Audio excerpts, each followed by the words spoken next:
Sir sir sir sir sir એક book લઈ લો ને સર. શ્રીમદ ભગવદ્ ગીતા? અરે બેન શું તમે પણ, એક તો મને કામમાં મોડું થઈ ગયું છે ને તમે પણ મને આવી રીતે રોકો છો. એના કરતાં કોઈ કામ ધંધો કરતા હોય તો. સર અમારું પાર્ટ ટાઈમ કામ જ છે. હું કોલેજની ફી ભરવા માટે પાર્ટ ટાઈમ કામ કરું છું. અરે પણ હું શું કરીશ આ બુક લઈને, મને શું ફાયદો થશે? સર તમે આ બુક વાંચશો ને તો તમારી જિંદગી બદલાઈ જશે. અરે બેન તમે વેચવા માટે કંઈ પણ બોલો છો, શું તમે પણ, એવું તો કંઈ થતું હશે? સર આ તમારી બાઇકમાં મિરર કેમ હોય છે? કેમ કે પાછળ આવતી ગાડીઓ જોઈ શકું અને એક્સિડન્ટથી બચી શકું.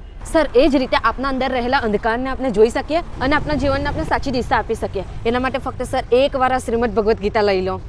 અરે શું તમે પણ 5 મિનિટ બગાડી મારી. લાવો, મને એટલું મોટું નુકસાન થવાનું છે તમારી બુકના કારણે. લો.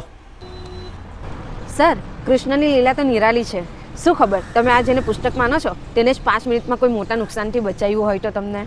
Okay sir, thank you.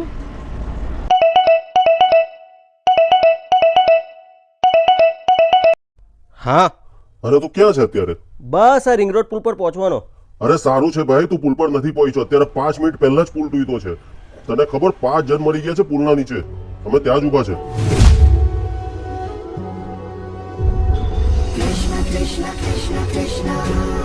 શું ખબર તમે આ જેને પુસ્તક માનો છો તેને જ 5 મિનિટમાં કોઈ મોટા નુકસાનથી બચાવ્યું હોય તો તમને.